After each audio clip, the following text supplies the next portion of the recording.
அனைவருக்கும் வணக்கம். என் பெயர் காஸ்ரீவர்தினி. நான் நெடுங்குளம் அரசு ஆதின ஆரம்ப பள்ளியில் 5ஆம் வகுப்பு படிக்கிறேன். தமிழும் தமிழர்களும் எப்படிப்பட்டவர்கள் தெரியுமா?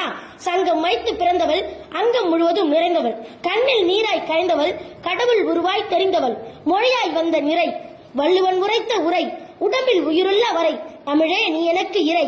1000 ஆண்டுகள் ஆனாலும் வாசம் மாறா புன்னை இவள், 1000 மொழிகள் வந்தாலும் அத்தனை பேருக்கும் மன்னை இவள், பருவம் மாறா குமரி இவள், பட்டினத்தாரையும் மயக்கியவள், தமிழே உலகின் முதல் மொழி, இவள் தானாய் வளரும் பெருவெளி, எல்லா மொழியும் மதன்வழி, இவள் தாய்மொழிக்கெல்லாம் தாய்மொழி, இயல் இசை நாடகம் இதுதான் எங்கள் ஊடகம், சிலைகள் எங்கள் மீடியா, இது கலைகள் வளர்த்த நாடையா, பழனிக்கு நாங்க நடப்போம், பெரியாரையும் நாங்க படிப்போம், மண்ணை நாங்க மதிப்போம், மீத்தேன் எடுத்தா எதிர்ப்போம், சந்திரனை நாங்க பிளப்போம், சந்திராயனே உள்ளே நுழைப்போம், கீழடியை நாங்க திறப்போம், சதுரங்க வேட்டையிலும் ஜெயிப்போம். தமிழன் யாரடா என்று கேட்டால் கடலில் படையை நிறுத்தியவன், காவிரியை அணையில் கொட்டியவன், அதிசய கோவிலை கட்டியவன், ஆஸ்கார் விருதை தட்டியவன், மடமை எதுவென சொன்னோமே, அடிமை என்பதை வென்றோமே, தந்தரை குன்றில் கண்டோமே, சுந்தரை கூகுளுக்கு தந்தோமே, தமிழன் என்றால் தலைவனடா, இவன் காலம் கடந்த கலைஞனடா, அச்சம் என்பது மடமையடா, நாங்க 1000 காலத்து படைகளடா.